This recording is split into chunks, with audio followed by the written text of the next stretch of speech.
Bienvenidos a la Iglesia Palabra Viva. Nuestra misión es hacer discípulos por medio de la palabra, para que vivan y den la vida obedeciendo y enseñando la voluntad de Dios, que es Jesús.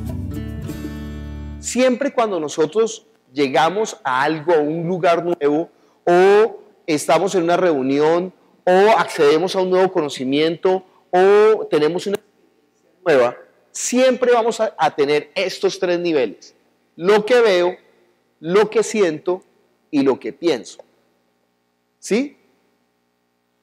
Entonces, por ejemplo, yo llego a esta iglesia y lo que veo un espacio abierto, veo un espacio pintado de blanco, veo un espacio en donde no hay como una parafernalia ampulosa, o sea, muy adornada detrás del púlpito, es sencillo, es de madera, sin adornos, sin avisos, las sillas son de color oscuro, veo todo más bien con sobriedad.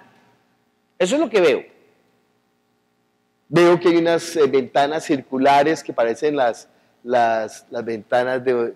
No, veo unas ventanas circulares, no más. Veo flores naturales, veo pocos tonos de colores. Eso es lo que veo. Eso es lo que veo. Ahora, lo que siento. Entonces siento tranquilidad, siento seguridad, siento confianza, siento que solamente la palabra es el protagonista. Ahora, cuando yo estoy diciendo siento que la palabra es el protagonista, ya estoy yendo al otro nivel, al nivel crítico, lo que pienso. Entonces pienso que, por ejemplo, ¿por qué será el color blanco? Entonces yo empiezo a especular. ¿Por qué la iglesia estará pintada de blanco? Anita, con micrófono. Estamos hablando, para las personas que acaban de llegar, estamos hablando de los niveles de lectura, ¿sí? Hay un nivel literal, hay un nivel inferencial y hay un nivel crítico. Entonces yo estoy tratando de asociar esto con el acercamiento que nosotros tenemos a todas las situaciones. Primero lo que veo, después lo que siento y después lo que pienso. Ok. Lo que veo que está pintada la pared blanca es porque se ve más clarito, se ve más amplio el lugar, ilumina más.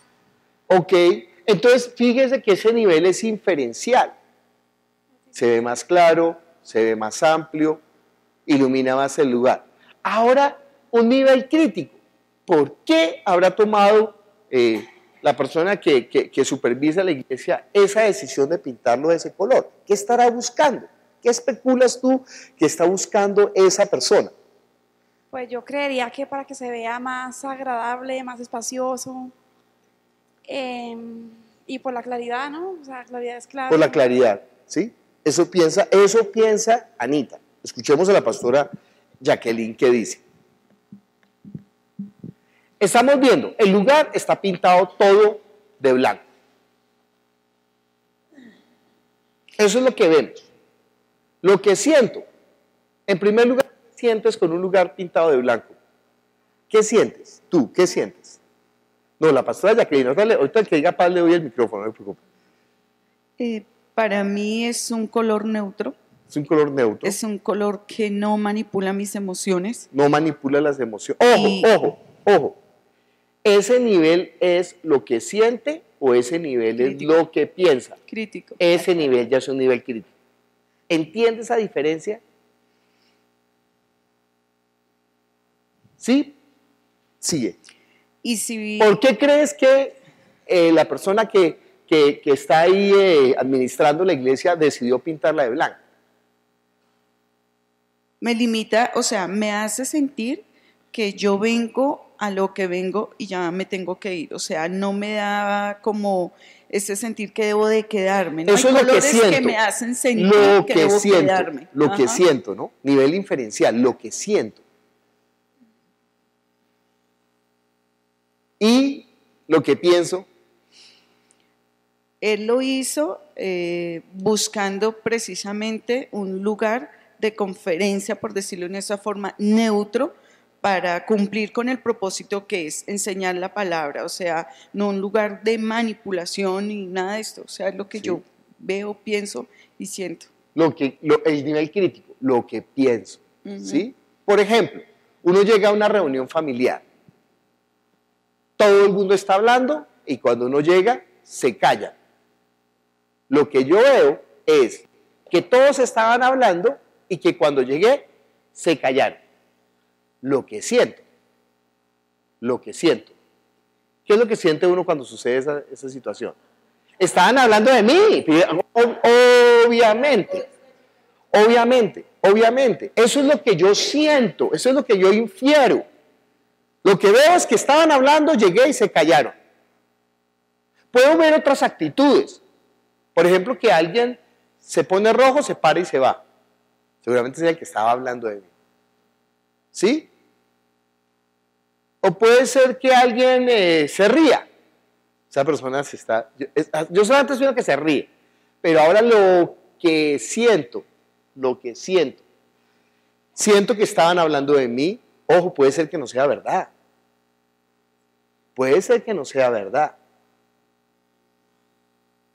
Y la persona que se burló y fue eso es alguien que no me quiere, entonces digo, sí, yo creo que sí estaba hablando de mí.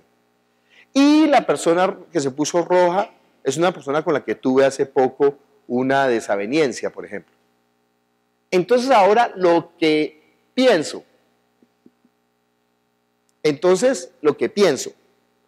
me confirma que la persona que se estaba burlando realmente me odia. ¿Sí? Porque está aprovechando. La mayoría de la gente trató de disimular la situación. Ella la evidencia para que yo me sienta mal. Pero ella hace que yo me sienta mal porque me desprecia. Eso es lo que yo estoy pensando. Y la que salió corriendo, que se puso roja, dijo, por el problema que habíamos tenido, seguramente estaba hablando del problema. ¿Sí? Entonces, eso es lo que yo entiendo en esos niveles. Bueno, con la palabra es igual. Lo que veo, lo que siento, lo que pienso. ¿Sí? ¿Qué niveles? ¿Y cómo hacer preguntas para sacar esos niveles? Porque entre más nos acerquemos al nivel real, porque ojo, por ejemplo, ¿cómo hago yo para saber qué era lo que estaba realmente ocurriendo? Imagínense que me estaban preparando una fiesta de sorpresa y entonces no querían que yo me enterara. Y entonces yo pensé era que estaban hablando mal de mí y yo me voy, son partida de miserables, no vuelvo a hablar con ellos. Y esos diálogos internos son peligrosos si no son hechos con buen juicio.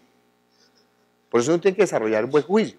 ¿Cómo hago para saber qué está ocurriendo? Preguntando, manifestando lo que siento. Puede ser que yo pregunte abiertamente y digo, oiga, yo llegué y se callaron. ¿Qué pasó? ¿Estaban hablando de mí? Ay, no, ¿cómo se le ocurre? Bueno, yo estoy creyendo que estaban hablando mal de mí porque entonces yo de frente digo todo. Yo pienso que estaban hablando porque se me callaron. Y fuera de eso, Jackie, que no me quiere, se rió. Entonces, ahí yo estoy pensando algo malo. Por ejemplo, en todas las situaciones nosotros vemos eso. Lo que veo, lo que siento, lo que pienso. Veo a un hombre con una pinta rara que se me acerca, como desfachatado, ¿qué siento? Miedo. ¿Qué pienso? Me va a robar. Lo que veo, lo que siento, lo que pienso. Así es con la palabra. Entonces hay un nivel de lectura inicial. Ahora, ¿qué preguntas yo tengo que hacer para poder sacar una buena deducción? Esa es la clave de las preguntas. Las preguntas lo que me ayudan es poder formalizar la situación. ¿Cómo hago para entender? Entonces pregunta, ¿cómo estaba vestido el hombre? ¿Sí? Pregunta, ¿cómo lo estaba mirando? Tercero, ¿cómo se acercó a usted? ¿Sí? Uno sabe, uno va caminando y uno se cambia y la persona también se cambia y uno sale a correr, se voltea y sale a correr. ¿Qué quiere hacer conmigo? No. No me ponga a pensar. ¿Sí? Salga corriendo. Eso no da lugar a pensar. Entonces uno, lo que siento, lo que veo, lo que siento, ¿por qué siento miedo? ¿Por qué siento miedo? También podía analizar, ve, yo, ¿por qué sentí miedo? Si el Señor está conmigo y nada me faltará. Bueno, ¿por qué siente miedo?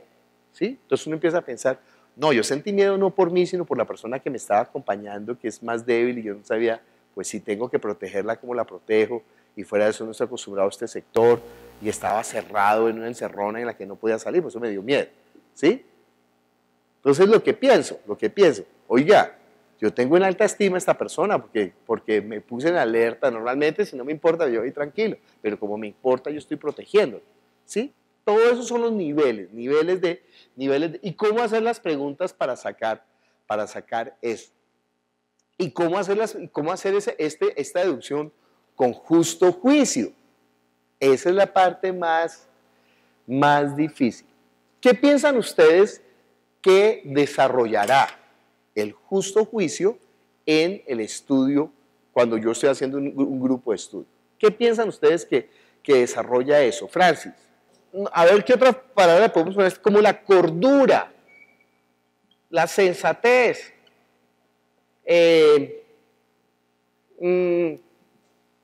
¿cómo más podríamos llamar esto? ¿Cómo hacemos para ser asertivos, la asertividad en el estudio bíblico? ¿Cómo hacemos para ser más fieles? Muy bien, en ese estudio bíblico. Bueno, partimos de que estamos en el contexto y al que está escuchando la palabra tenemos que llegue al contexto. Hacer la pregunta desde el contexto. Contextualizar. Muy importante eso para ser fiel en un estudio bíblico. Aprender a contextualizar. Y nosotros hemos aquí tenido ya varios puntos que hemos dado para aprender a contextualizar. En primer lugar, una clave para contextualizar. Elementos que nosotros hemos visto para poder contextualizar bien. Uno, ¿te animas, Norita?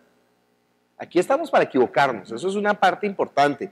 O sea, mire, si usted siente que se las sabe todas, y dice, hoy leí una frase de los judíos, de las enseñanzas judías, dice, el orgullo es el resultado de la peor pobreza, la ignorancia. La peor pobreza es la ignorancia. Y eso se manifiesta en el orgullo. O leí otra frase también ayer con el mismo sentido. El que lee poco cree que sabe algo. El que lee mucho se da cuenta que no sabe nada. Y esto más ante la palabra. Mire, ante la palabra no hay manera de levantarse. Ante la palabra lo único que uno puede hacer es humilde y decir, no sé nada, no sé nada, no sé nada. Ese es el principio de la palabra. Y si nosotros nos acercamos siempre con ese principio, entonces el Señor va a tener siempre la oportunidad de enseñarnos. Y yo sé, ¿no?, que a uno le hacen aquí bullying y matoneo, no sé, porque tenemos esa cultura tan horrorosa, es una cultura mafiosa, es una cultura salida del narcotráfico, es una cultura malvada, que queremos es que pisotear a los demás para ponernos nosotros encima. Entonces, si alguien se equivoca, inmediatamente, se da cuenta, se da choque de brutalidad, viejo, pues, eso evidencia su ignorancia, eso evidencia su miserableza, su pobreza en el alma, que no ha entendido que ante la palabra, que nadie sabe nada. Creo que si uno llega con esa posición a un estudio bíblico, el estudio bíblico va a ser muy bueno, muy fresco. La gente se va a sentir cómoda porque la gente no se va a sentir como retada de una persona que, no, mire todo lo que sabe, la sapiencia suma, y yo, ¿a qué vuelvo si la gente, o sea, hay gente que ha dicho eso en los grupos de estudio, ¿a qué vuelvo si la gente que allá ya sabe mucho? O aquí en la iglesia inclusive, pero la verdad es que no sabemos un chorizo, eso es la verdad. Norita, como un principio de contextualizar. Como la palabra está dividida con los títulos que a veces como que no van mucho con el versículo que estamos leyendo, a veces pues no entendemos de qué está hablando, entonces nos toca devolvernos para mirar Perfecto. de qué se trata. Muy bien, para aprender a contextualizar, saber que un texto no es solo por el título, sino todo el texto. Hemos aprendido a mirar todo el texto, ¿sí? Imagínense, Jesús enseña sobre el divorcio. No, Jesús no está enseñando ahí sobre el divorcio. Jesús está enseñando ahí sobre el adulterio espiritual. Y utiliza un ejemplo del divorcio, ¿sí? Entonces, si no leemos el contexto, quedamos absolutamente perdidos. Muy bien, muy buen principio. Otro principio, ¿quién se anima a decir otro principio de contextualización? Con micrófono, mi querida Anita. Anímese a participar. No piérdale miedo a perder. Piérdale miedo al ridículo. Mirar el otro libro que haya escrito, por ejemplo, Lucas escribió Hechos, pues mirar Hechos. ¿Y por qué miramos otro libro del mismo autor? Porque él es el que está contando qué está pasando, entonces vamos a mirar qué quiere decir. Ver no sé cómo decirlo, el pensamiento. No. El pensamiento del mismo autor o el estilo del autor. Muy bien. Eso me ayuda a entender más. ¿Sí? Yo ya más o menos, Gabriel García Márquez tiene ya una línea de escritura. Y siempre se mantiene en esa línea de pensamiento. Pablo Neruda tiene una línea de pensamiento. ¿Sí? Uno sabe, Pablo Neruda es un poeta de sensibilidad social que va en contra de la dominación de los monopolios. Es izquierdista. Yo todavía no sé definir el pensamiento izquierdista, no creo que eso sea. Ahora todo el que defiende la justicia social es de izquierda y es guerrillero, ¿no? Imagínense esa maldad de los que están aquí tratando de imponer el sentido común. El sentido común no es bueno. El sentido común es la manipulación de los que gobiernan los medios para que la gente piense como ellos quieren. ¿Sí? Imagínense, a punta de sentido común llevan la pensión de la gente a los 62 años. Promedio de vida 70, entonces 8 años, y eso. 8 años de plata que es suya. Esa plata no se la regalaron. Esa plata no se la regaló el Estado. A usted le quitaron de su sueldo todos los meses para meterlo ahí, y con los dividendos de ese dinero se han enriquecido los que los gobiernan. Y después dicen, viejo, usted no tiene derecho a nada. Tenga unos pesitos y sin intereses ni nada. Eso es, bueno, ese es el sentido común. Entonces nosotros no podemos pensar por sentido común. Entonces si uno conoce la línea de pensamiento del autor, una forma es como piensa Lucas, una forma es como piensa Mateo, una forma es como piensa Marcos, una forma es como piensa Juan, una forma es como piensa Pablo, una forma es como piensa Moisés, una forma es como piensa Isaías, una forma es como piensa Ezequiel. Pues imagínense ahora. Muy bien, Anita. Otra forma de contextualizar, otro clave para contextualizar, para entender qué es lo que está diciendo el texto. Bueno, yo pienso que si quiero hacer un justo juicio, debo mirar muy bien el texto y no añadirle, o sea, no colocar palabras o conceptos que no están en ese texto. Muy bien. Respetar el texto de estudio en sí. Hemos dicho, por ejemplo, ahí cuando decía, Jesús enseña sobre el divorcio. Entonces una persona lo primero que hace es que se va a otros textos a hablar, a ver qué dice el divorcio. No, hermano. Primero la porción en el contexto. O está hablando de la oveja perdida. Pues déjeme decirle, no son las mismas características o el mismo contexto que está usando Lucas, está usando Mateo, por ejemplo.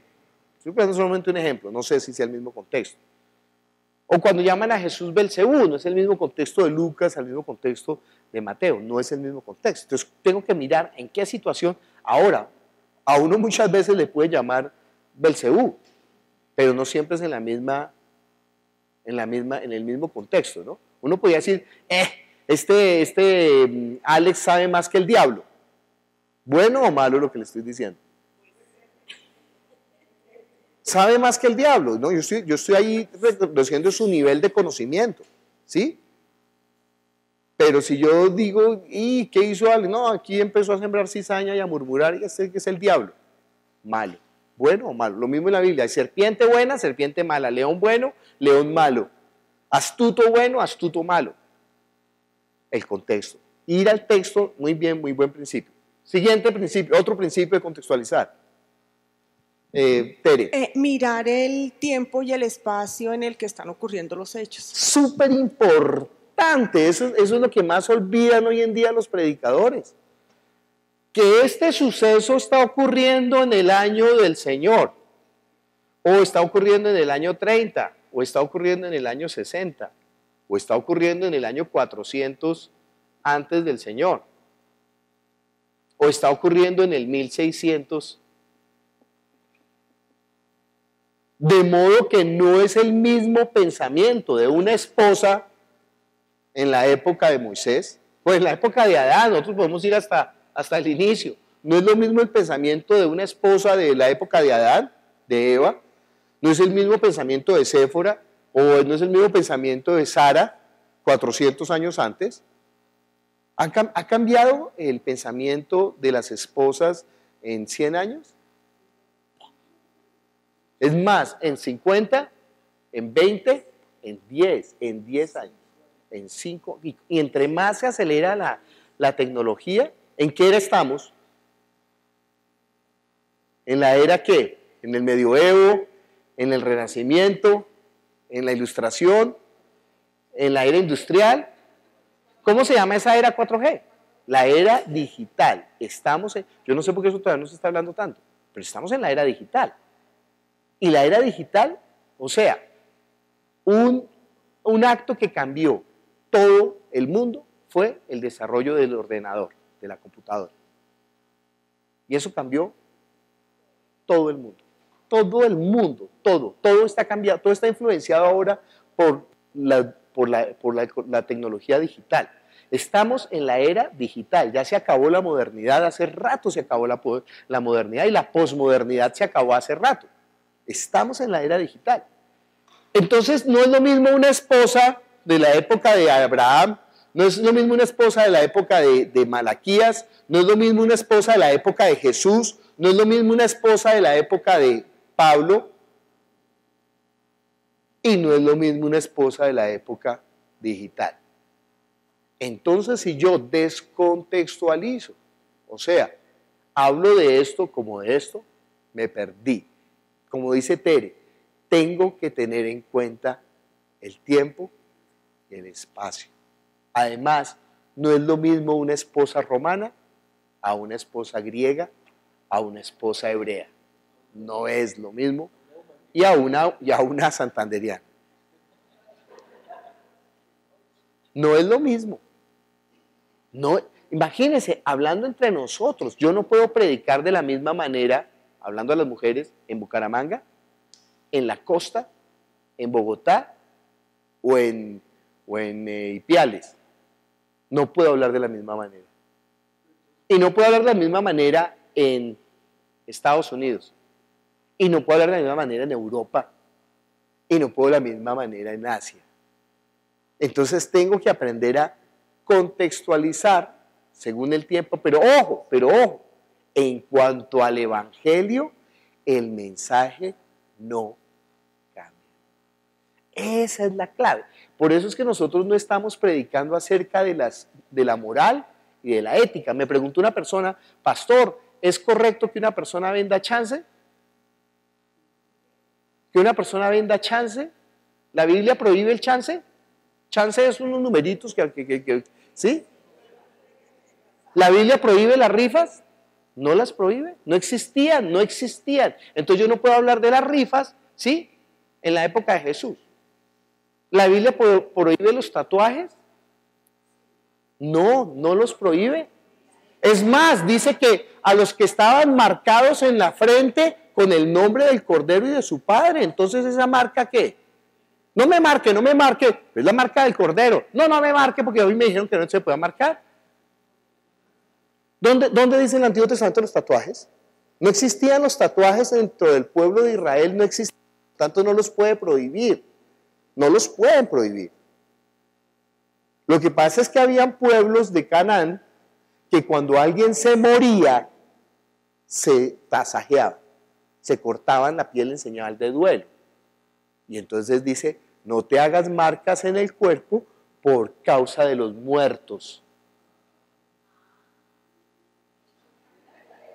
Pero, ojo, ¿los tatuajes son recomendables? Pues pregúntele a un médico, mire, todas las defensas que tiene la piel son vencidas. Y entonces tiene una probabilidad de enfermedad altísima. Por eso no puede donar sangre. Y fuera de eso, cuando usted está joven es un león. Y cuando se vuelve viejo es una cosa y una uva pasa porque la piel ahí, ¿qué es un león? Y ya no le puede quitar. Y además es una marca tan, mire, nomás un piercing en la nariz. Cuando usted crece, yo recuerdo de una mujer que en sus años mozos, entonces se volvió una florecita rockera y se hizo todos los aretes aquí. Y ya cuando creció, pues obviamente se quitó los aretes, pero los huecos, entonces parecía que tuviera fuera barros, espinillas, ahí. Y el hueco aquí en la nariz, peor. Y si ustedes no lo saben, a los hombres les da asco eso. Entonces, sí, es un elemento de belleza, no es un elemento de belleza. Entonces pero, ojo, nosotros no predicaremos contra los tatuajes, porque no ese es el motivo de la predicación. ¿Qué iba a decir Miguel Ángel? Micrófono para Miguel.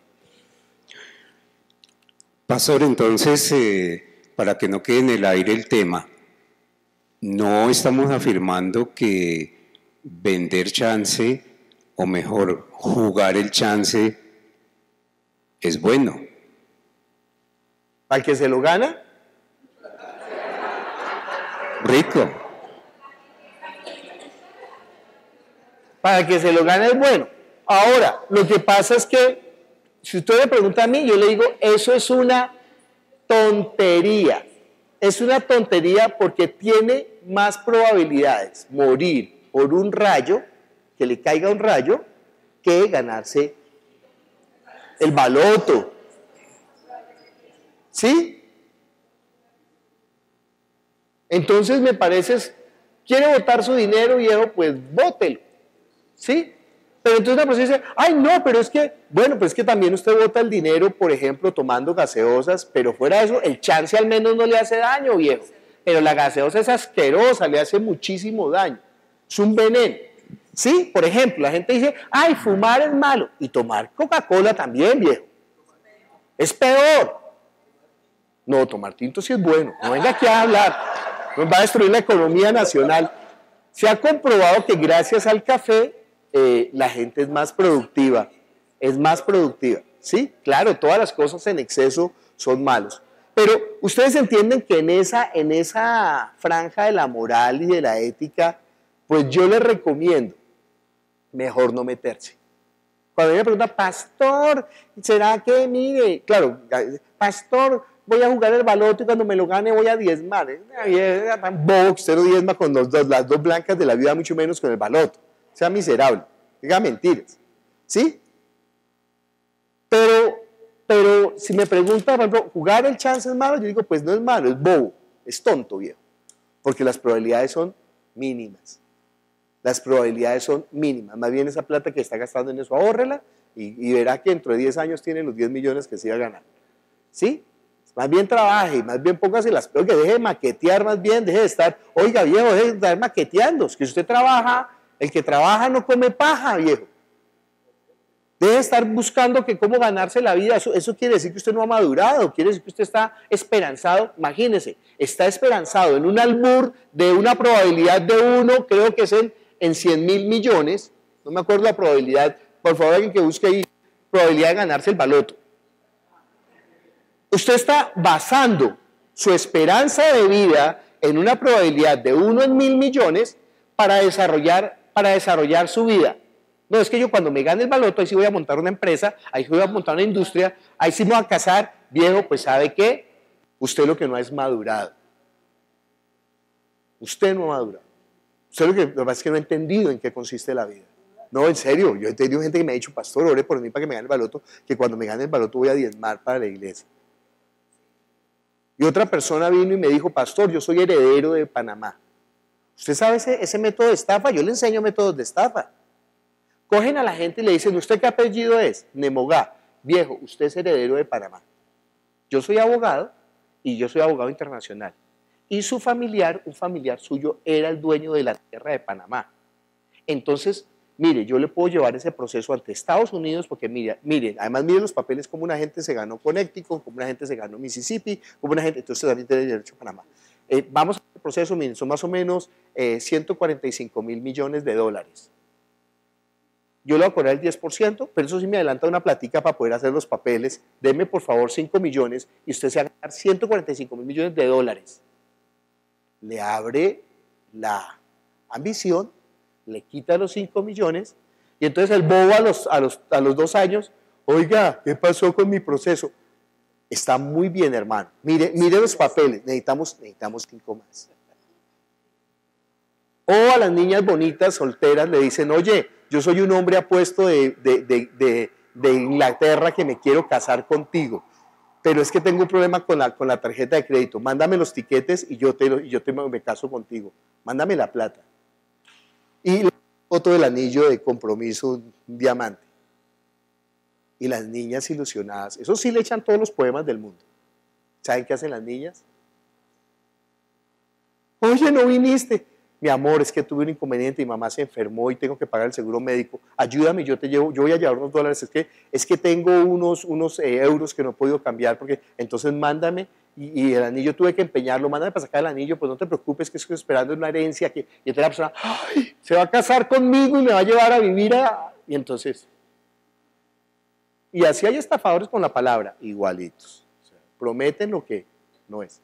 En esas cuestiones de ética y de moral, yo le recomiendo, no se meta mucho, porque no es de lo que está hablando la Biblia. La Biblia ya tiene un contexto, por eso nosotros llamamos este estudio inductivo. O sea, ya sabemos cuál era el propósito de la palabra. ¿Cuál era el propósito de la palabra? Darte a conocer al Padre para que el hombre sea salvo y tenga participación con él. Ya, eso es todo, eso ya. Lo que estamos viviendo es la escatología, o sea, el último tiempo, pero ya sabemos cuál es el final. Nosotros ya tenemos toda la revelación en Jesucristo, ya no necesitamos inventar, ya no estamos creando, ya no estamos especulando. La teología solamente es el esfuerzo del hombre por poder entender aún más todo el amor que Dios ha revelado en Cristo, pero ya está revelado, ese amor ya está revelado. Pero uno quiere conocer más porque ama, esa es la razón de ser, porque ama. Y quiere además aprender más para que otros puedan conocer mejor y más fácil. Esa es la razón, eso es lo que debe motivar el ejercicio del conocimiento de la palabra. El ejercicio del conocimiento de la palabra es para que usted pueda subir su autoestima, que fue vulnerada cuando era chiquito, pues déjeme decirle, no va a terminar bien. Se va a terminar enredando en su propia soga.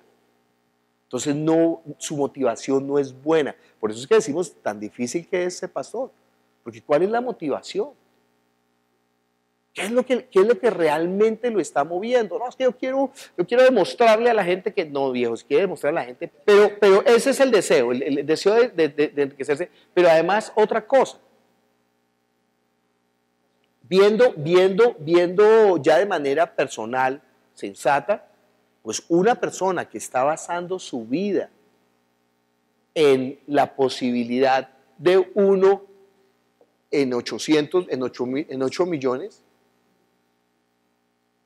pues para poder desarrollar su vida, usted ha visto la gente que sueña mucho y no hace, eso es lo que dice la Biblia, que el soñador no hace sino, pero mira la hormiga, perezoso, que todo el tiempo y entonces en el invierno tiene que comer. No sea como la cigarra que se la pasa cantando y cuando viene el invierno, chao, viejo. Mire, la Biblia está diciendo, mire, no le pregunte a Dios ni siquiera eso, aprenda de los animales. ¿Sí? El que trabaja no come paja, esa es la verdad.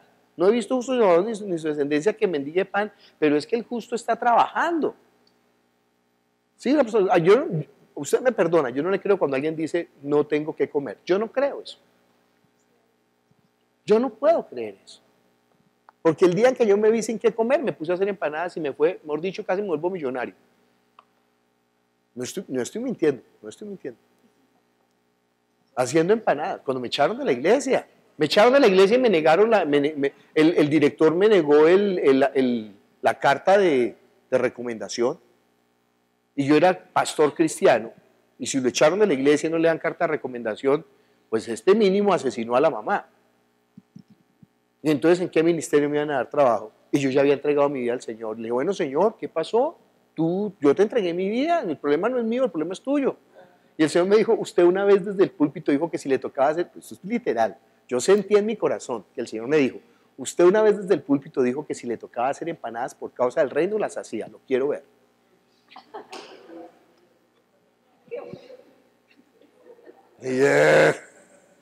Mi mamá tenía un negocio de comidas rápidas que abría a la 1 de la tarde. Y entonces yo le dije, mamá, alquílame el negocio por la mañana, de 5 de la mañana a 1 de la tarde. Y me puse a hacer empanadas. Yo salía con los bolsillos literalmente como un papero, o sea, lleno, pero lleno de dinero. Lleno de dinero. Y cuando pasaron 6 meses, a los 6 meses dije, no, este es el negocio de la vida. ¿Vale? Por la tarde me iba a predicar el evangelio. En ese tiempo llegué a tener 15 grupos de estudio por las tardes, tenía 3 grupos cada día. Y uno al sábado por la casa, en la tarde, María es testiga porque iba así. Y entonces, cuando yo dije, este es el negociazo, ¿sí? Eran más de 2,5 millones semanales, libres. Dije, no, pues imagínense, si esto es por la mañana, ¿qué tal si yo cojo el negocio todo el día? Y mi esposa ganaba lo que yo ganaba en una semana, pero del dinero ya no hacíamos uso. Entonces le dije, mire lo que usted se gana, mire lo que yo me gano, venga, coja el negocio por la tarde, compramos el negocio. Y cuando yo le dije eso, el Señor abrió mi corazón y me dijo, no, yo no lo llamé a hacer dinero, renuncia ya al negocito ese. ¿Y qué voy a hacer? No se preocupe, yo proveeré. Y renuncié. Mi mamá su negocio, pero mi mamá estaba feliz porque yo le daba la mitad de las ganancias sin trabajar.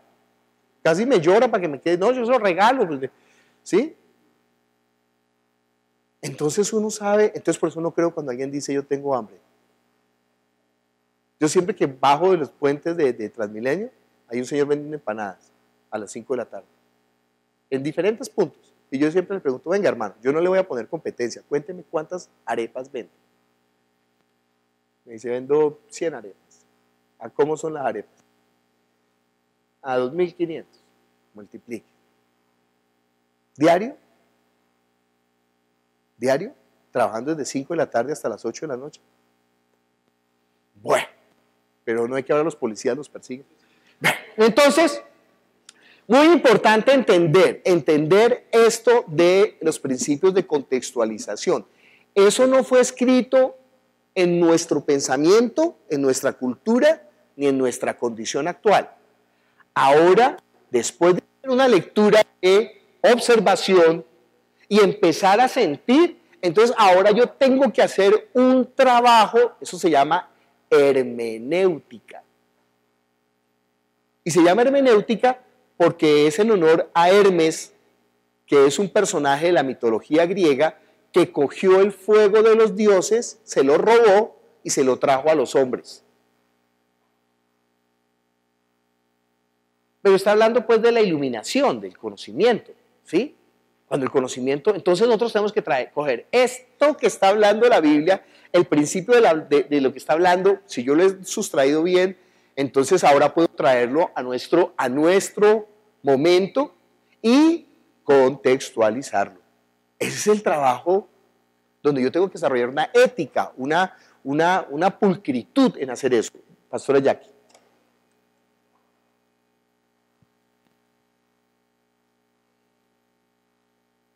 Pastor, la crítica yo puedo asimilarla con el análisis o la interpretación.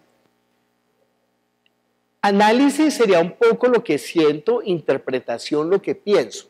Lo que pasa es que como ustedes ven aquí comienzan realmente siempre las 3 cosas están atravesadas. Yo no puedo separar, ¿sí? Claro, es más fácil separar lo que veo que lo que pienso y lo que interpreto. Pero ojo, tengo que también conocer que lo que veo, por ejemplo, en Corea, los hombres y las mujeres son muy cariñosos. Se cogen de la mano, se besan. Entonces, si yo veo eso como colombiano, digo, ve, esta gente toda es homosexual, porque ¿cómo así que las mujeres cogidas de la mano besándose en la calle? Esta sociedad tan liberal. No, esa sociedad, antes, bueno, yo no sé ahora cómo está Corea, pero es que cambia todo tan rápido. Hace 7 años, una pareja no se tocaba la mano ni se besaba, pero los hombres sí, los hombres se abrazaban. Yo no sé, a mí en todo caso me incomoda, ¿no? Pero, ¿sí? Bueno, ya. Sí. No es que tan coreano conmigo, ya. Sí, yo sé. Bueno.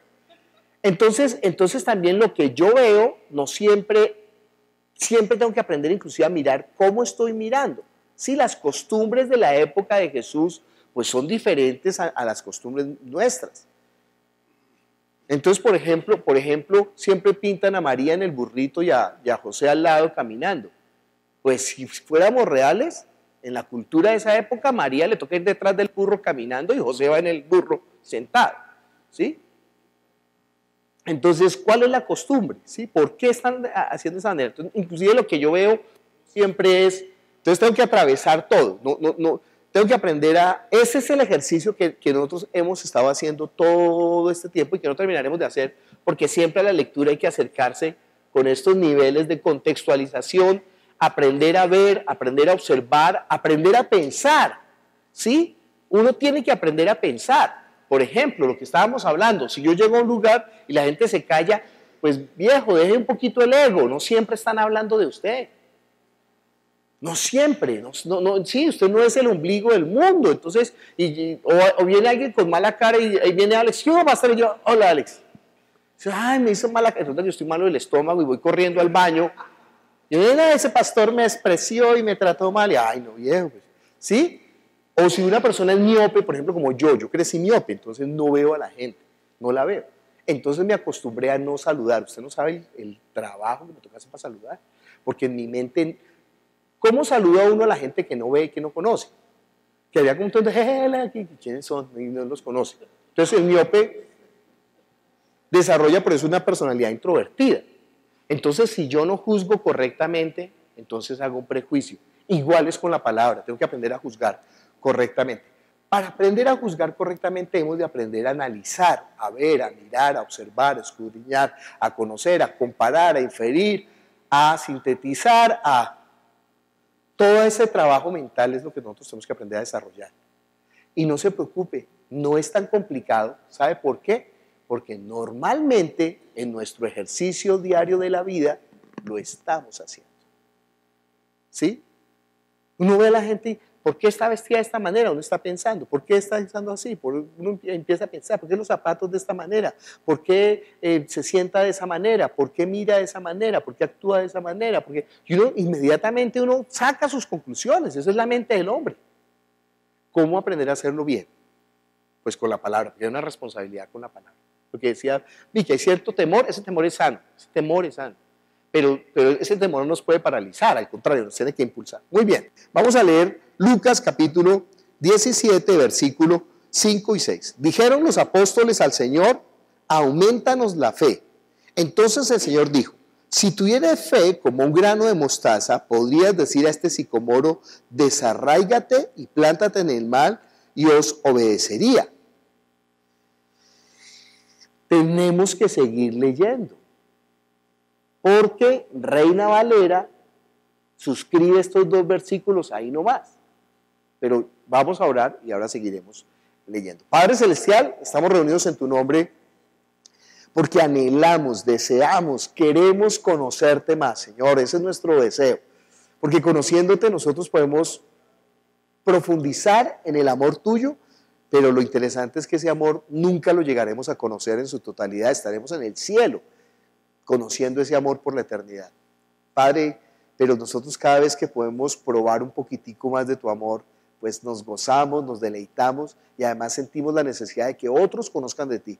Entonces aumentanos la fe, déjanos conocerte, permítenos ver, permítenos entender, permítenos obrar y ayúdanos a limpiarnos de todo el peso que nos asedia, Señor, y que corramos con paciencia la carrera que tenemos puesta por delante. Gracias, porque con respecto a ti nadie se las sabe todas, nadie, Señor, y eso hace que seamos humildes delante de tu palabra siempre. Ayúdanos a ser humildes y quita todas las tonterías de nuestra niñez, de nuestra crianza, de nuestro crecimiento, Padre, que estén impidiendo. Y más bien usa todo eso como instrumentos de gloria para ti. En el nombre de Jesús te damos gracias. Amén. Bueno, el versículo, como lo apartan en las versiones, pues es un poco aislado, ¿sí? Yo les dije, ¿no?, que los teólogos dicen que es que Lucas agarró un poco de textos o de historias orales y las unió y las pegó y las editó como le dio la gana, o más bien, peor todavía, ellos dicen que una comunidad, que la comunidad lucana, pobre pastor John ahorita le está tocando comerse ese sapo, en las comunidades lucanas editaron y como encontraron unos pedazos que no tenían sentido, los metieron ahí, pues los cosieron, porque ¿qué más hacían? Les empezar a desperdiciarlos, ¿sí? Entonces, no es verdad, no es verdad. Hemos visto que el discurso tiene una lógica perfecta. Entonces, miremos un momento cómo dicen los textos de otras versiones. ¿Alguien tiene otros títulos que no sean Aumentanos la fe? ¿Cuál tiene Alex? No, ¿qué títulos? Pero los títulos que dice. En esta dice Aumentanos la fe. ¿Qué dice Esteban? Es que en las versiones digitales normalmente no tienen los títulos. Con micrófono. ¿Cuánta fe tienes? Dice la palabra de Dios para todos. ¿Qué dice Pat? El poder de la fe. ¿Quién más? ¿Quién tiene otro título? ¿Cómo es tu nombre? Nicolás, aumentanos la fe. Otro título. Sí. El pecado, la fe y el deber. ¿El pecado? La fe y el deber. El pecado, la fe y el deber. Interesante. El pecado, la fe y el deber. Madre, ¿y ahí dónde está el pecado? Bueno, interesante ese título. ¿Quién más? Lenguaje actual. Sí. Confianza en el poder de Dios. ¿Y también está separado? Sí. Ese es el subtítulo. Increíble que en todas esté separado, no debería estar separado. ¿Sí? Nueva versión internacional no está separado, pastor. ¿No está separado? No, no está separado. Está en continuo desde el 17. Desde el 1 hasta el 10. Desde el versículo 1 hasta el versículo 10. Miren lo que dice. Vamos a leer todo. Vamos a leer todo desde el 1, porque si no, nos perdemos. Nos tocará leer desde el 15, pero demasiado largo. Dice, dijo Jesús a sus discípulos, imposible que no vengan tropiezos, mas hay de aquel por quien viene. Mejor le fuera que se le atase al cuello una piedra de molino y se le arrojase al mar, que hacer tropezar a uno de estos pequeñitos. Mirad por vosotros mismos, si tu hermano pecare contra ti, repréndele, y si se arrepiente, perdónale. Y si 7 veces al día pecare contra ti, y 7 veces al día volviere a ti diciendo me arrepiento, perdónale. Dijeron los apóstoles al Señor, aumentanos la fe. Entonces el Señor dijo, si tuviere fe, como un grano de mostaza, podrías decir a este sicomoro, desarráigate y plántate en el mar, y os obedecería. ¿Quién de vosotros, teniendo un siervo que ara o apacienta ganado, al volver del campo luego le dice, pasa, siéntate a la mesa? No le dice más bien, prepárame la cena, cíñete y sírveme hasta que haya comido y bebido. Después de esto, come y bebe tú. ¿Acaso da gracias al siervo por lo que hizo o lo que había mandado? Pienso que no. Así también vosotros, cuando hayáis hecho todo lo que os ha sido ordenado, decid, siervos inútiles somos, pues lo que debíamos hacer, hicimos. ¿Se da cuenta que leyendo la siguiente parte ya uno entiende un poco más? Y leyendo la parte anterior también entiende uno un poco más. Bueno, tenemos que contextualizar necesariamente esta porción. Acuérdense que todo comienza ¿en dónde? ¿Quién dice? ¿En dónde comienza? ¿Con qué suceso comienza? ¿Quién dice? Esteban. Micrófono para Esteban, por favor. ¿Cómo comienza todo este suceso? No podemos separarlo para poder entenderlo. El suceso comienza cuando Jesús estaba con los pecadores y los publicanos y los fariseos empiezan a murmurar. Muy bien, los publicanos y los pecadores vienen a escuchar a Jesús y los fariseos murmuran contra Jesús. Ese es lo que da inicio a toda esta serie de palabras de Jesús. Entonces Jesús no come, ahí solamente está enseñando, pero yo digo come para colocar la palabra de los fariseos. Come con los perdidos, entre paréntesis pecadores, para que los malvados de palabra viva no alivianen la palabra. Sí, claro, que pecador es más duro que perdido.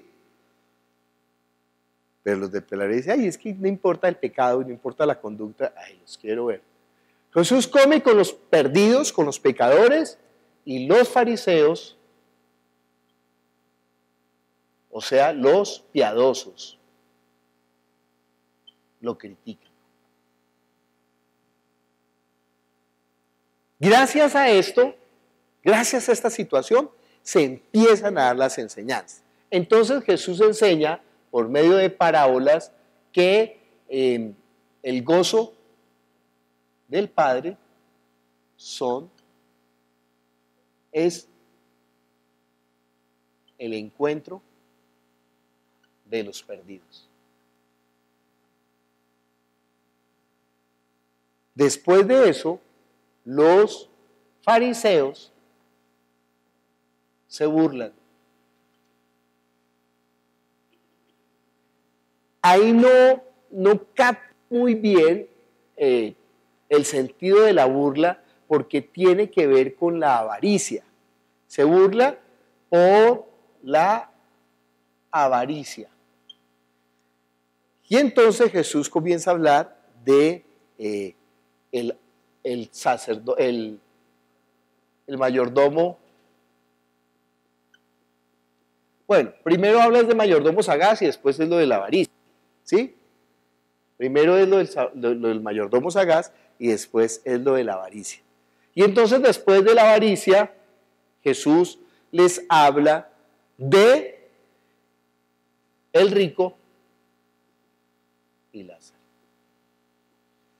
Y entonces ellos están muy asustados y por el cambio de personajes, uno se da cuenta que los discípulos se estaban burlando de los fariseos, o se estaban sintiendo por lo menos mejor que los fariseos.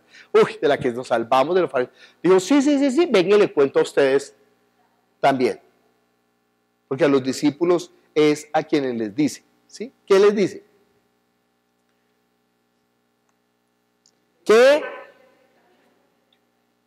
Que se examinen a los discípulos de ser piedra de tropiezo. O sea que toca perdonar al que se equivoca o al que peca, que no digan los de palabra viva aquí. Sí se arrepiente. ¿Cuántas veces toca perdonar? Ahí dice, y si 7 veces al día, no friegue. Solamente los casados entienden eso. Y los papás. Bueno, es que a los papás les queda muy fácil, porque los papás a los hijos les perdonan, pero lo difícil es con la pareja. Ahí es difícil. Si no es sabio. No es si no es su sangre. Porque usted al jefe le perdona todo. Porque como le paga, entonces al jefe sí le perdona, ¿no? Y al jefe sí le levanta. Y ante el jefe se agacha la cabeza. Y ante el jefe se come el orgullo. Pero ante la pareja no. Ah, tan fregado, ¿no? O sea que si le pagara entonces, pero ni pagándole a veces. Porque a veces uno de los dos es el que sostiene la casa y el otro es el que está emberracado, ni siquiera así. Entonces se diga, no, es petico, ¿sí? ¿O a qué jefe le responde así? Entonces es nuestro corazón malvado, ¿no? Que se aprovecha de la nobleza del chapulín colorado. Entonces, 7 veces, si 7 veces se equivoca y 7 veces pide perdón, 7 veces toca perdonarlo al día. Y le dice, mire, si ustedes no hacen eso, ¿sabe qué? Mejor les fuera que se ataran una piedra de molino y se tiraban a lo profundo del mar. Y entonces, ¿qué están pensando los discípulos? ¿Que esto es qué? Esto es muy difícil. Y como es tan difícil, ellos dicen, nosotros no podemos. ¿Necesitamos qué? Necesitamos fe. Yo no sé si alguna traducción hará la traducción bien, en el lenguaje actual. ¿Sí? Leamos algunos. ¿Entienden por qué es esa expresión? Que aumentanos la fe. ¿Sí? Yo les conté, ¿no? Que un hombre que llegó a una iglesia divorciado y entonces el pastor le dijo, usted tiene que casarse con ella porque el Señor me mostró. Era una mujer que nada que ver con él. Se me olvida siempre el nombre de Mario, el apellido. Es muy famoso, él es muy famoso. ¿Tú lo conociste? ¿Mario qué es? Mario, bueno. Y entonces, y es muy famoso. Y entonces él vio a la señora que le estaba diciendo el pastor que tenía que casarse. Señora, auméntame la fe. ¿Sí? Porque esta mujer ni me gusta físicamente, ni tenemos ninguna compatibilidad emocional. O sea, no, nada que ver y nada que ver. Pero si el pastor me dice, pues yo le obedezco. Qué nobleza la de ese hombre, y qué tonto y qué bobo. ¿Sí? Pero claro, cuando uno ve que la cosa es imposible, se aumenta la fe. De ahí sale esa expresión. Se da cuenta que si no tiene el contexto, la expresión no tiene sentido. Aumentanos la fe. ¿De qué aumentanos la fe? Cuando hay una expresión parecida en la Biblia. Sí. ¿Se acuerdan cuando viene el muchacho, el endemoniado, que el padre le dice, al que cree todo es posible, y dijo, creo, auméntame la fe. Ayúdame a creer, auméntame la fe. Ahora, ¿qué es la fe? Ya la certeza de lo que se espera, la convicción de lo que no se ve. No, en este caso, aquí, cuando ellos piden, aumentanos la fe, que están pidiendo. ¿Qué dices de Anita? Con micrófono.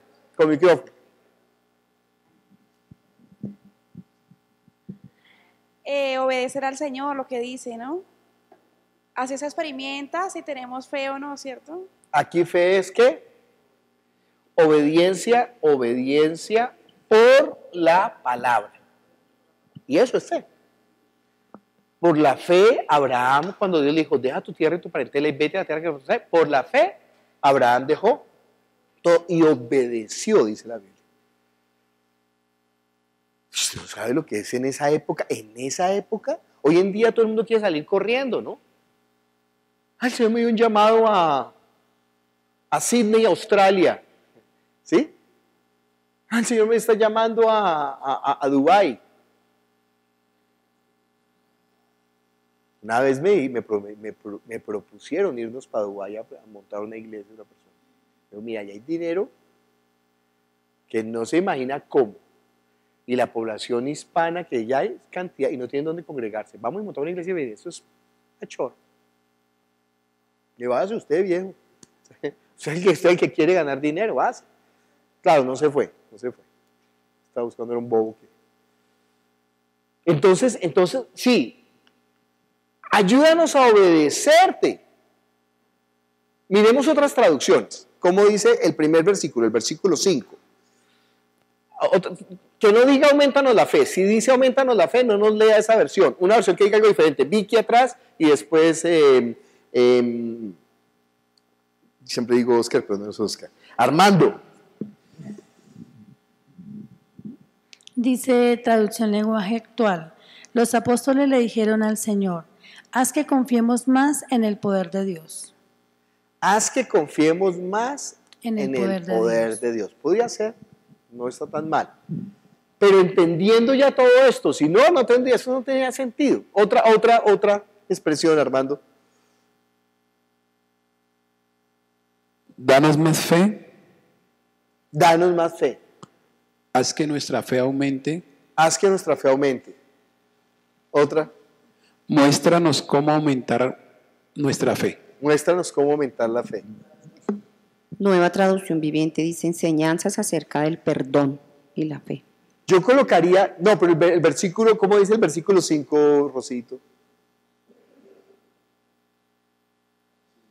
Los apóstoles le dijeron al Señor, muéstranos cómo aumentar nuestra fe. Muéstranos cómo aumentar. En la traducción mía yo colocaría. ¿Qué dice Cristian? Haz que confiemos más en el poder de Dios. Pero esa no es la mejor. Yo colocaría en mi traducción, eso está muy berraco. Necesitamos que tú nos ayudes a hacerlo. Eso está muy berraco. Necesitamos que tú nos ayudes a hacerlo. ¿Cómo es que iba a decir? ¿Cómo es que dijo Vicky? ¿Eso está muy berriondo? Eso está muy berriondo. ¡Ah, qué cosa tan difícil! Ayúdanos a obedecerte. Sí, ayúdanos a obedecerte. Imagínense, cuando uno dice, por ejemplo, a Dios, ayúdame a amarte, esa es una expresión un poco triste. Pastor. ¿Qué dices, Vicky? Pastor, viendo todo esto, a lo que más le temíamos, creo, con Constanza, es ayúdanos a ser fieles al texto.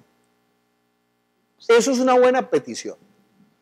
Y cuando ustedes leen todas las oraciones de Pablo, Pablo pide por la gente siempre, no pide por carro, no pide por camioneta, no pide por salud, no pide porque se ganen el baloto. Él pide siempre es que ustedes crezcan en el conocimiento, en la ciencia y en el amor, o sea, en esto. Que ustedes que cada vez sepan más.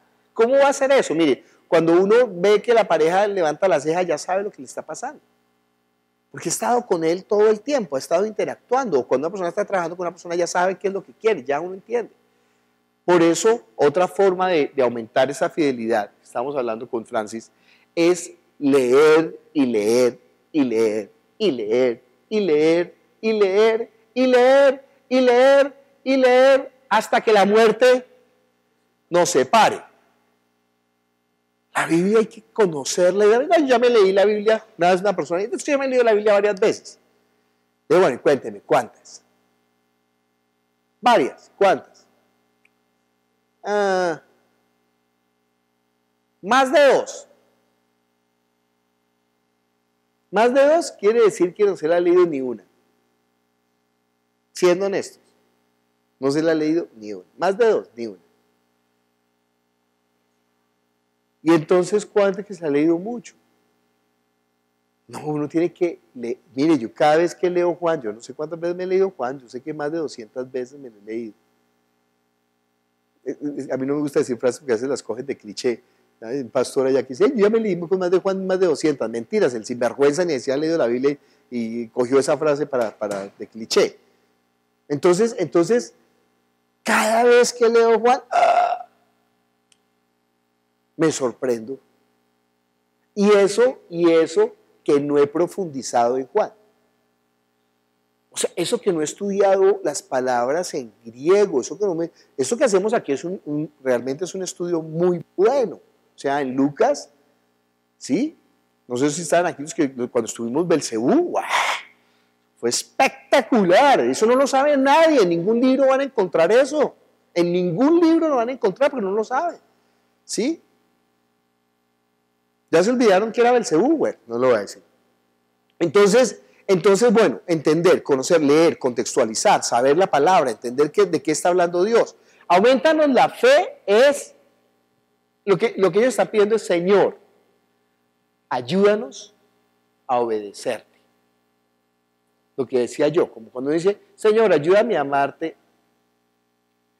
Ay, viejo, enséñeme cómo lo tengo que amar. No, viejo, es que si tengo que enseñarlo, ya no es amor. Y el amor no se obliga, el amor no se impone.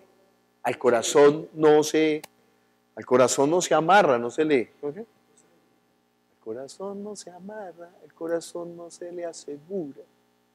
Ah, no, eso es una canción de Nietzsche. No, el amor no se puede obligar.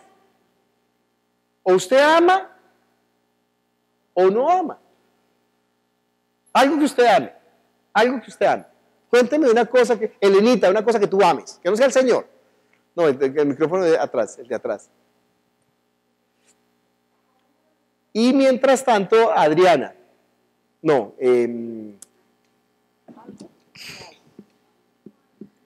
Pastor, ¿cómo es la pregunta? Algo que tú ames. Cuéntame algo que tú ames.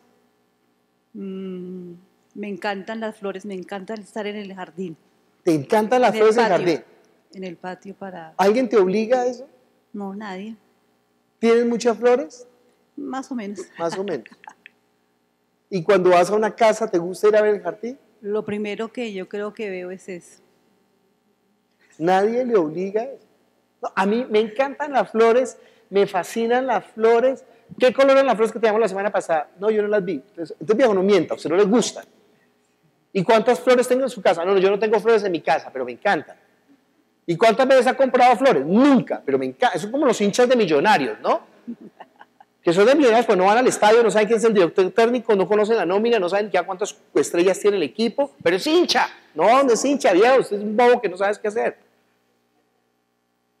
O sea, una persona que está en algo que le gusta, ¿sí? Yo sé que a mi mamá le encanta la comida. Se la pasa viendo todo el día programas de gourmet, de esos de preparación de platos. Y uno llega allá y está chorreando baba. Mira esas yucas tan ricas. Y uno sale y ¿qué vamos a comer? Y todo el tiempo es ¿qué vamos? Y la comida, mejor dicho, ¿sí? Si alguien le pregunta a su mamá ¿qué le gusta? La comida. ¿Cómo le celebramos el cumpleaños? Prepárale comida. ¿Qué le damos de regalo? Comida. ¿Qué? Comida. ¿Sí? Eso es su pasión. La ropa no le gusta. Bueno, y la música le gusta. Entonces uno ya sabe, no es difícil. Mari, algo que ames pero que no sea bíblico, ni el Señor. Algo que tú ames y digas, ay, me encanta, me encanta. Regañar. Regañar. Me encanta. Como yo tengo esa fama, me encanta. Y me fascina cuando la gente dice, pero no me vaya a vaciar. Entonces, ¿para qué me buscas si sabe cómo soy yo? Entonces, ¿para qué me invitan si sabe cómo soy yo? Dice un meme. Entonces, mire, lo que a uno le gusta, lo que uno ama, se da. Yo dije una palabra muy dura el domingo, ¿no?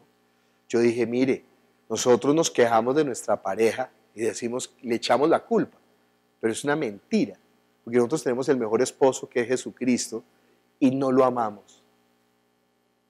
Somos desleales, somos infieles. Entonces, deje de echarle la culpa a su pareja. El problema no es de la pareja, porque si el problema fuera la pareja, en el caso de nuestra vida cristiana seríamos, mejor dicho, los mejores cristianos, porque tenemos al mejor esposo. Y no lo somos. Hablando en plata blanca, no lo somos. Entonces la culpa no es de la pareja, la culpa es suya, que está buscando excusas para no hacer lo que tiene que hacer. Entonces, bueno, aumentanos la fe. Quiere decir realmente, eso está muy difícil. Necesitamos una obra sobrenatural. ¿Y qué responde el Señor Jesús? Alguien que nos lea en una versión actual la respuesta.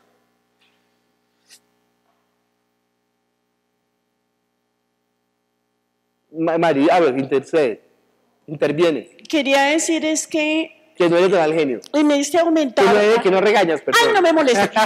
Aumentanos la fe, yo lo entendería tanto como ayúdanos a creer mejor, porque todo el mundo cree, pero no cree correctamente. Ojo, pero ahí ya estás haciendo una extrapolación del texto.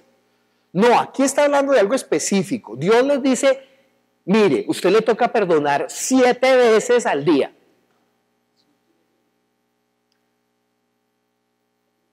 Es como si le dijeran a usted, deje todo lo que tenga y siga. Y dice, uy, no, aumentanos la fe. Aumenta, eso está muy difícil. O sea, lo que está diciendo aquí es, esta expresión, ¿se dan cuenta que si no está en el contexto pierde completamente el sentido? Además, porque Jesús le está hablando a los discípulos, ¿sabe qué? Mire, si ustedes no hacen eso, es mejor que se aten una piedra de molino, mejor dicho, les va a ir mal. Ellos dicen, no, pero ¿cómo? No, ¿y quién puede hacer eso? ¿Se acuerdan cuando el joven rico, que ellos decían, entonces ¿quién puede ser salvo? Dice, para el hombre esto es imposible, para Dios todo le es posible. Pero aquí vamos a ver la respuesta. Miren tan diferente la respuesta. Cuando es el joven rico que le dice, deja todo lo que tiene y sígame, y entonces dice, ah, no, perdón, con el divorcio es que dice eso. Y entonces, ¿quién podrá ser salvo? Digo, para el hombre esto es imposible, más para Dios todo es posible. Por favor, alguien que busque el versículo, a ver si yo estoy hablando carreta, no me acuerdo, es que muy bien, ¿dónde está? Pero aquí la respuesta del Señor Jesús, cuando ellos le dicen, esto está muy difícil, examínense de ser piedra de tropiezo, porque usted tiene que perdonar siempre al que se equivoca, si viene y le pide perdón. Y entonces ellos dicen, eso está muy difícil. En palabras de Victoria, eso está muy berriondo. Ayúdanos tú, aumentanos la fe. En otras versiones, ¿qué responde el Señor Jesús? ¿Qué versión tiene? Aquí, Karin tiene otra versión, pasen el micrófono a Karin de aquí adelante, el micrófono de adelante, ¿quién lo tiene? Karin. Y atrás alguien que vaya buscando otra versión. Si la confianza de ustedes fuera tan pequeña como una semilla de mostaza, podrían decirle a este árbol, levántate de aquí y plántate en el mar. Y el árbol les obedecería. Muy bien. Serpientes inútiles. No, hasta ahí. ¿Qué dice serpientes qué? Serpientes inútiles. ¿Serpientes inútiles? No. Sirvientes inútiles. Sirvientes Ojo, inútiles. Muy bien que Karin siguió leyendo, gracias. Porque cortado no se entiende. Es impresionante cómo nos hace daño los títulos. Sirven, pero hace mucho daño si nosotros descontextualizamos. Como dijo Karin, serpientes inútiles. Leamos otra versión, con la parte de las serpientes. Dice, Dios habla hoy. El Señor les contestó, si ustedes tuvieran fe, aunque solo fuera del tamaño de una semilla de mostaza, podrían decirle a este árbol, arráncate de aquí y plántate en el mar, y les haría caso. Serpientes inútiles. Si uno de ustedes tiene un criado que regresa del campo después de haber estado arando o cuidando el ganado, ¿acaso le dice, pasa y siéntate a comer? Está excelentísima la versión de Karin. ¿Qué versión era, Karin? ¿Lenguaje actual? Otra versión. ¿Quién tiene otra versión? ¿Nadie? ¿Quién tiene otra versión? Rocío. Pastora Rocío, por favor. No nos ha querido contar todo lo que hizo allá en Soacha. El Señor respondió, si tuvieran fe, aunque fuera tan pequeña como una semilla de mostaza, podría decirle a este árbol de moras, desarráigate y plántate en el mar, y les obedecería. Cuando un sirviente vuelve de arar o de cuidar las ovejas, ¿acaso su patrón le dice, ven y come conmigo? No le dirá, prepara mi comida, ponte el delantal y sírveme mientras como. Muy bien. ¿Otra versión? Internacional, Marta.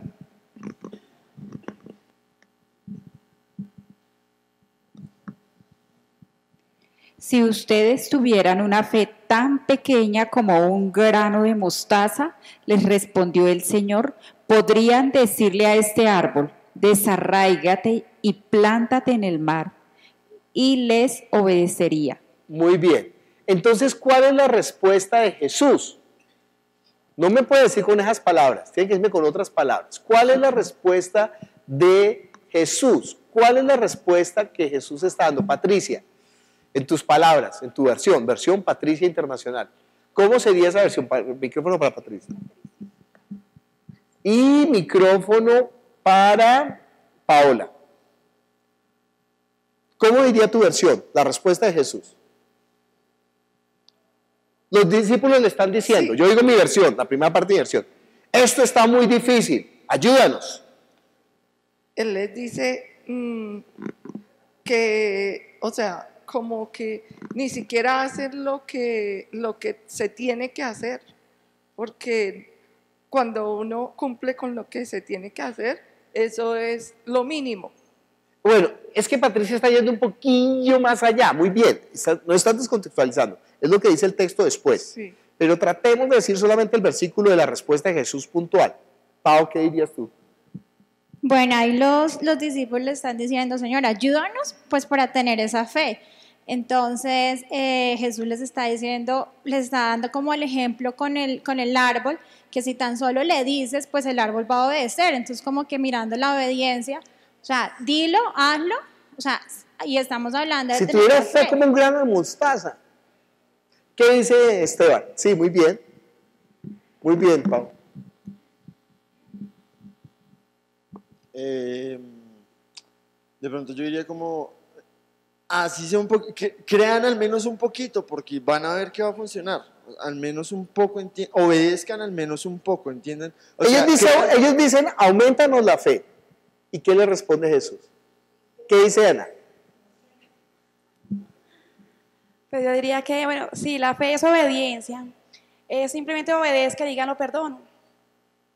Díganlo perdono, que es fácil, no es difícil. Sí, por ahí es la cosa. ¿Qué dices, Constanza?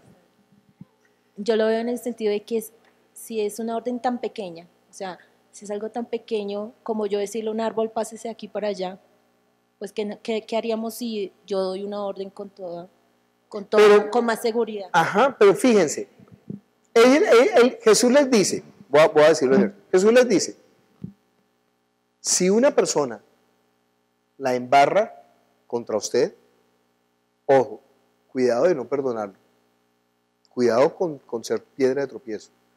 Usted tiene que perdonarlo. Si 7 veces la embarra contra usted en el día y viene a usted, 7 veces tiene que perdonar. Entonces dijo, y eso está muy difícil, aumentanos la fe. Entonces Jesús le respondió, ¿qué dice Alex? Pues ellos piden, aumentanos la fe, aumentar es algo grande, y Jesús en su sabiduría les dice, si tuvieran fe como una pequeña semilla, o sea, con algo tan pequeño para aumentar la fe, Dios lo hace, o sea, con algo tan pequeñito usted va a tener una fe grande, de lo pequeño hace mucho. Sí, cuando digo sí no quiere decir que es correcto. Pau y Karin después. No sé, ahorita mirando, podría ser que es que no la tienen, porque pues él está diciendo, aumentanos la fe. Aumentar, como decía Alex, sí, es grande, pero pues está diciendo que así fuera chiquita, o sea que ni siquiera chiquita la tienen. Si fuera como del tamaño de un grano de mostaza, no sé, sí. De pronto que... Ustedes saben, bueno, la fe viene de Dios y a Dios ha de volver. Qué bueno esa era. La fe viene de Dios. Ellos lo saben. Ellos le dicen, aumentanos la fe. Aumentanos la fe. ¿Y qué les responde Jesús?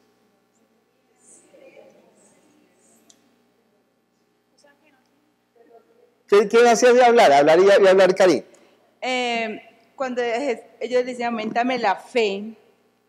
Y acuérdense de lo que sigue, leímos todo el contexto, pero estamos centrados en el versículo. Pero Jesús muestra algo imposible para ellos. ¿Cómo yo le voy a decir a un árbol que está plantado, trasládese para allí?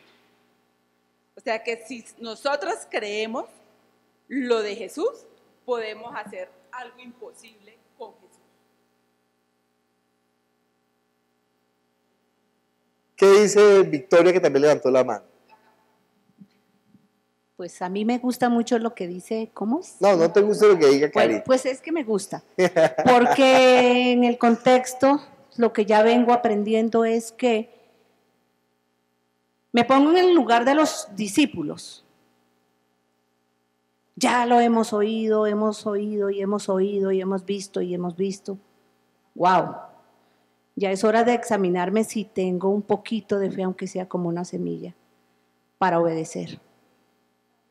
¿Qué dice primero? Un momento, no vas a decir. Lorena.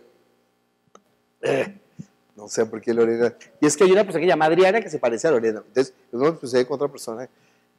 Pues ellos le dicen, auméntame la fe, como pidiendo algo sobrenatural, y él les contesta sí, con algo sobrenatural. Pero porque es que anteriormente él les va diciendo cómo deben hacer las cosas. Mire tan chévere lo que está diciendo Adriana. Voy a editarte un poquito. Lorena, ellos dicen, aumentanos la fe, y dijo Lorena espectacularmente, como algo sobrenatural. ¿Sigue hablando? Entonces él les habla de cosas más sencillas, de cosas más pequeñas, y entonces ahí los confronta con eso, o sea, no es algo sobrenatural. ¡Ay, Lorena!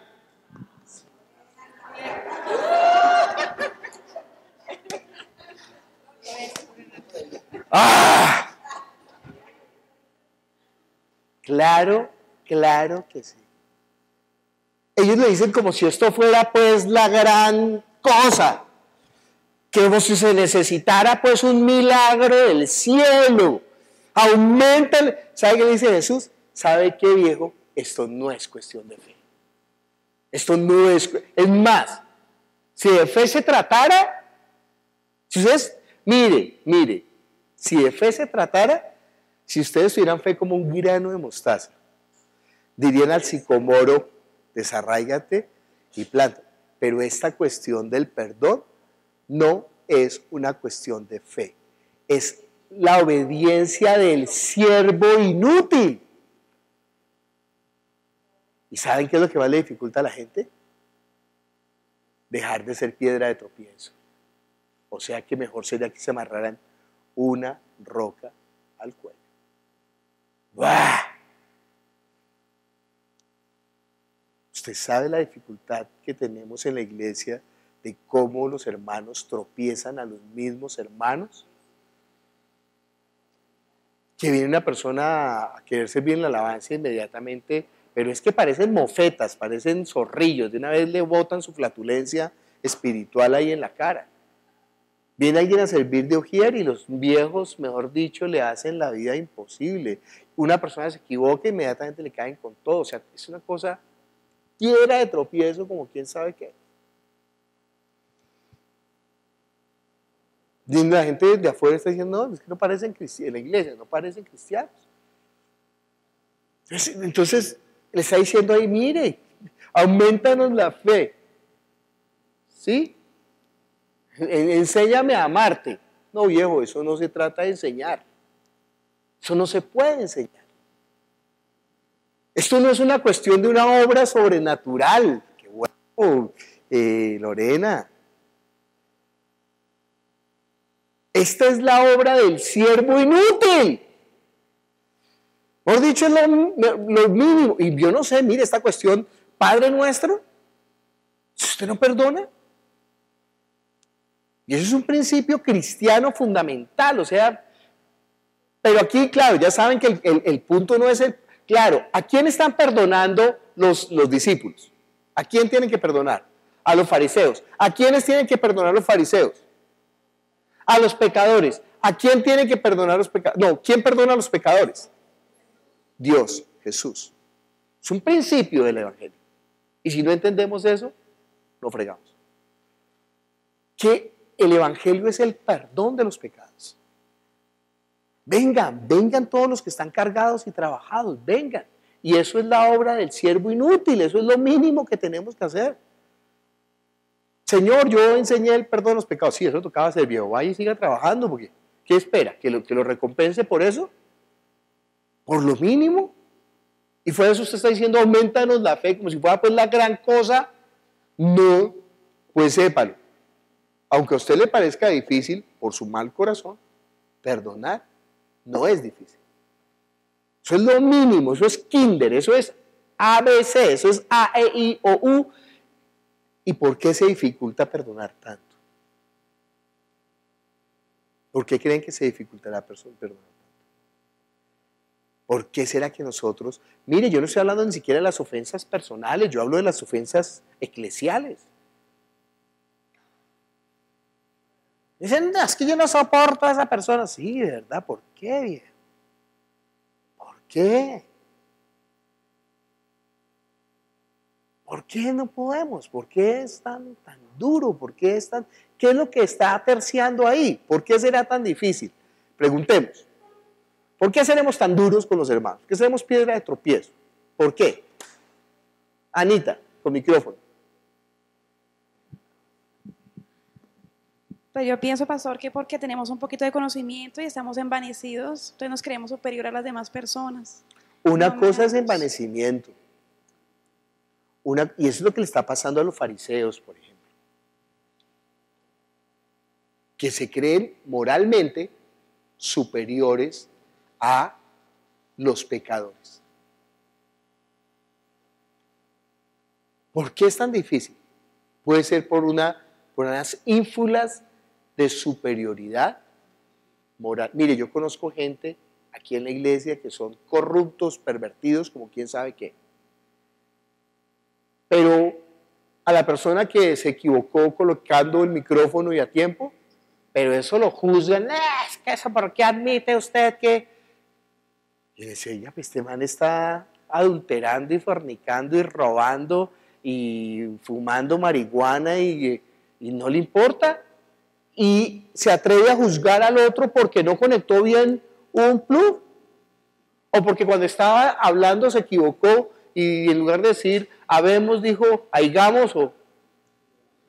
Ay, ¿usted ha visto en las prédicas cómo es la gente de implacable?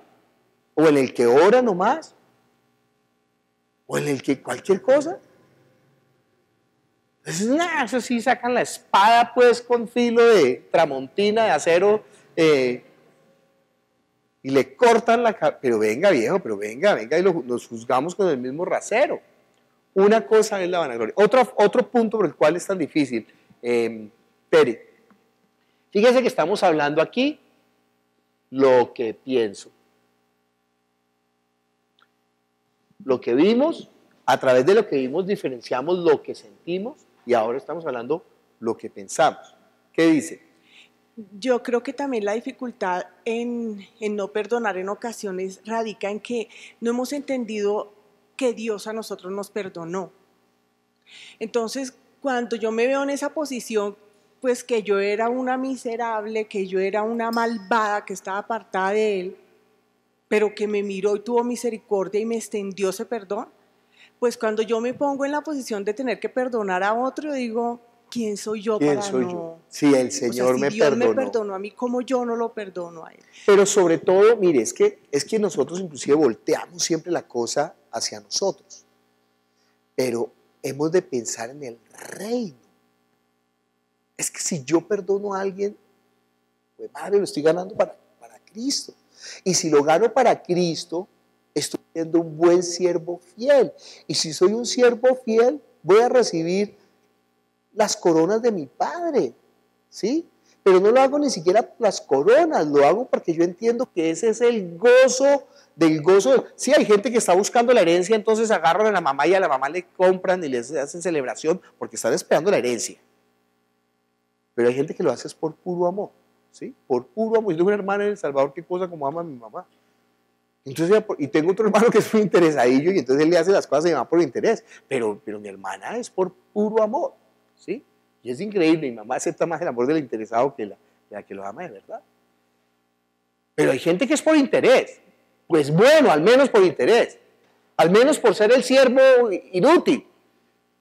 Pero el que es el siervo que ama ni siquiera, mejor dicho, llega el Señor y se bota en el piso y lo atiende, le quita los zapatos, le hace masaje con azúcar, mejor dicho, le expulga, le pone en el bigote aceite de ricino, le saca la cera con un copito, le plancha los calzoncillos para que estén calientes cuando se los ponga.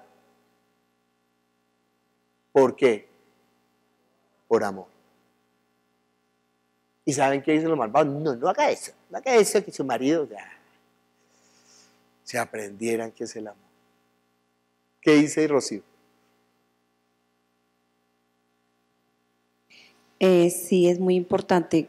Cuando nosotros no hemos entendido lo que Dios nos ha perdonado a nosotros, nosotros no podemos entender que esa otra persona también Es que el perdón es una atadura, es una cárcel. Y cuando uno no perdona, uno está preso.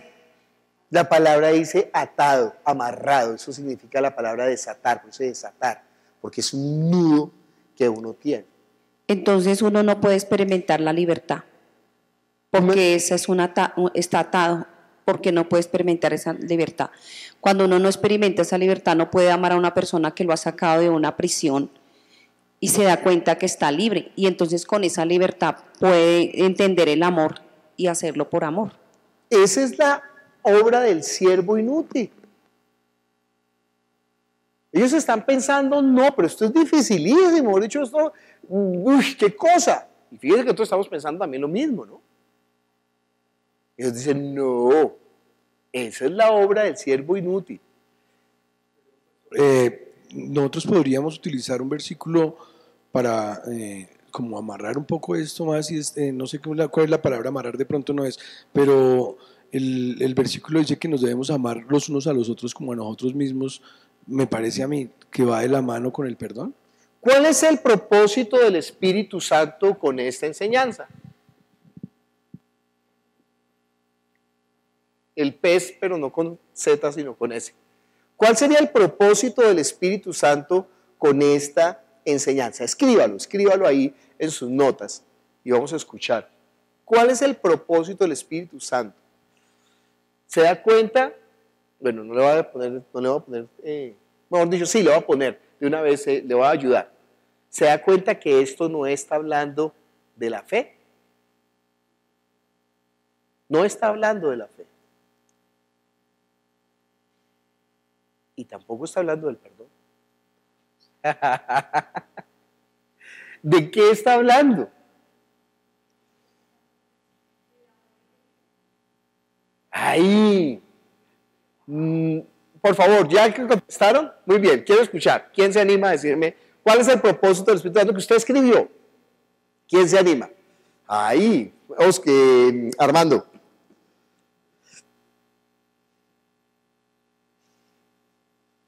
Obedecer la palabra. Obedecer la palabra. Sí, obedecer la palabra. Propósito del Espíritu Santo. Obedecer la palabra. Ojo, ¿no? El propósito del Espíritu Santo tiene que enunciarlo no como un telegrama, sino como una idea que me lleva, parte de un punto y me lleva a un punto. ¿Sí? Propósito del Espíritu Santo, el perdón. No, eso no es el propósito del Espíritu Santo. Perdón es una palabra. O es un verbo. O es un sustantivo, es un adjetivo, es una corrección. Pero no, ese no es ¿cuál es el propósito del Espíritu Santo? ¿A qué me quiere mover Dios desde su voluntad hasta mi acción? ¿Qué es lo que está esperando que yo haga? ¿Sí? Obedecer la palabra. ¿Quién tiene otro propósito del Espíritu Santo? Connie.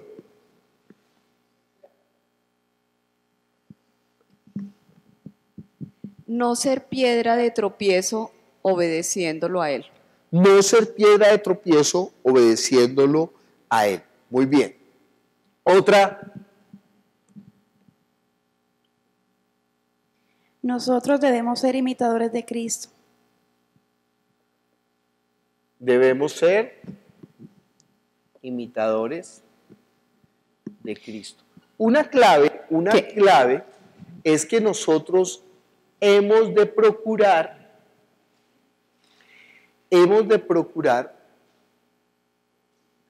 sacar el propósito del Espíritu Santo del texto. ¿Sí? Aunque hemos contextualizado, pero hemos de procurar sacarlo del texto. ¿Qué dice Rocío? Que no se necesita mucha fe para perdonar, sino creer y obedecer. No se necesita fe para perdonar, sino obedecer. Si creo, obedezco. ¿Quién? Victoria. Si creo, obedezco. ¿Otra? Vicky. Que seamos obedientes por la fe en Él. Que seamos obedientes por la fe en Él. ¿Quién más?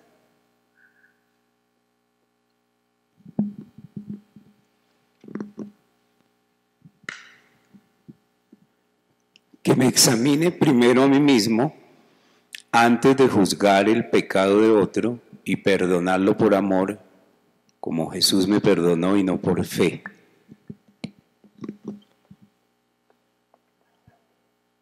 A ver, ¿quién? No, con micrófono, Cari. Límpiese del pecado y reciba la fe. Límpiese del pecado y reciba la fe. Voy a leer otra vez el título, la porción. Menos mal que no es muy larga. Dijeron los apóstoles al Señor, aumentanos la fe.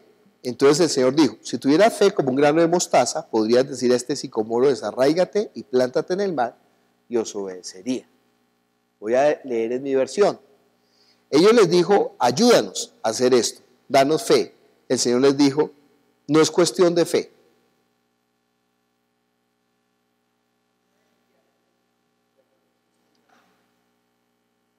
Propósito del Espíritu Santo, ¿sí? Lo que el Señor está mostrando es que esto no es una cuestión, como dijo, ¿quién quiere decir? Esteban. Yo voy a decir, obedezca, que no es tan difícil. ¿Sí? O sea, obedecer no es una cuestión sobrenatural, es lo mínimo. Es lo mínimo. ¿Sí? Obedezca. Y el cuento de perdonar, ¿por qué es tan difícil perdonar? Es que, ¿qué está perdiendo usted con perdonar? ¿Sabe qué está perdiendo? Orgullo. Y eso sería lo mejor que le puede pasar. ¿Se acuerdan cómo comenzamos hablando? Que el orgullo es la manifestación de la pobreza más grande, que es la ignorancia. Estamos desconociendo, ¿no? ¿Cómo así que no vamos a perdonar? Estamos desconociendo varias cosas. Estamos desconociendo el propósito del Padre, que es perdonar. Estamos desconociendo nuestro propio propósito, que es obedecer. Estamos desconociendo todo el daño que produce no perdonar, no obedecer, no hacer lo que Dios espera. No estamos entendiendo. Si no podemos perdonar al hermano que vemos y que ya es salvo, ¿cómo vamos a poder perdonar al que no conocemos y que no es salvo? Entonces no hemos entendido, si no entendemos el perdón, no hemos entendido el Evangelio. El Evangelio es que el perdón de los pecados. Y si usted no puede perdonar, de pronto examínese porque no ha nacido de nuevo. Pero es que esto es lo mínimo, esto ni siquiera está hablando del perdón en sí, ¿sí? Esto es en lo que se ha derivado toda la conversación, pero fíjese que no está desconectado. Claro, ahí lo desconectan. La gente dice, ay, vamos a predicar de la fe, y van a este versículo no está hablando de la fe. Sí, los niveles de fe. No, aquí está hablando, fíjese que, entonces la gente piensa, no, es que una fe tiene una fe, no, viejo, no es esta cuestión de, es más, si usted creyera que la palabra de Dios es verdad, con ese poquitico, usted haría cosas espectaculares. No es una cuestión de una gran fe, aumentanos la fe, no, viejo, usted tiene una fe como un grano de mostaza. Usted podría decir al sicomoro, desarráigate y plántate en el mar, pero no estamos hablando de la... Entonces después, en la siguiente porción, pero es que como la dividen, en la siguiente porción dice, ¿sabe qué? Siervos inútiles, ustedes no están haciendo ni qué a lo que les toca, viejo. Esto, como dijo muy bien Lorena, esto no es una cuestión sobrenatural. ¿Y qué tenemos que hacer? ¿Qué es lo que tenemos que vencer? El orgullo. Y no es bueno vencer el orgullo. Ay, sí, eso es el orgullo es un peligro, el orgullo es una vaina satánico completa, el orgullo es completamente satánico. Y hay orgullo de rey y orgullo de gusano, o sea, por ambos lados. O ven y te pateo o patéame. Como dicen los gringos, kick my ass. Es una grosería. Patéame el rabo. Hay gente que le encanta ser pateada. Ay, pobrecito. No, viejo. Y hay otros que, yo soy no me toquen que lo embarazo. No, ninguna de las dos cosas. El orgullo es nefasto. El orgullo no tiene lugar en el Evangelio. El orgullo no tiene lugar. Si alguien se gloríese en conocerlo. Y esto es conocerlo. Esto. O sea, poder perdonar así rápido. Y además no deje ni siquiera que se incube la falta de perdón, porque cuando se incuba, ¡hue madre! Eso bota, pero increíble, de verdad bota raíces. De verdad bota raíz. Mire, si uno perdona rápido, rápido, chao. Pero si deja que pase el tiempo, ¿y cuánto hace que no se hablan con su hermano? Hace 50 años y no le perdono que me haya robado el miniciquiz. Pero su familia es así, se matan. Y eso me va corcamiendo, como, mejor dicho, se extiende sus ganglios hasta, los tentáculos hasta lo profundo. Y no puede. Entonces rápido, perdón. Y entre menos digno de perdón sea la persona, más perdone. Porque más está mostrando usted el amor del Padre. ¿Se acuerdan de la prostituta y de Simón? ¿Quién ama más? El que a muchos se le perdona. Entonces uno rápido, ay, no, venga, lo perdono, viejo. Y es más, dice que si su hermano tiene algo contra usted, vaya, búsquelo y venga, ¿sabe qué? Ya que me ofendió profundamente lo que me hiciste, pues ¿sabe qué? No quiero tener nada contigo. Te perdono, a mí qué me importa. Ay, no, lo que pasa, sí, tranquila, ok, bien chévere, ¿sabes qué? Para adelante. No pasó nada. Chévere contextualizarlo. Sobre todo en esta, es que estudiar la Biblia sí es muy bueno, porque aquí estamos aprendiendo una serie de claves que ustedes no van a ver en la universidad, ¿sí? Porque lo que van a ver en la universidad es que esto es una colección de retazos que no sabían dónde meterlos y los metieron ahí. No, Señor, estamos viendo cómo lleva esa línea perfecta, ¿sí? Padre Celestial, te damos gracias por tu palabra que es la verdad. Tu palabra es verdad, Jesús. Ayúdanos a obedecerte. Ayúdanos a ser siervos fieles. Gracias, te damos en el nombre de Jesús. Amén.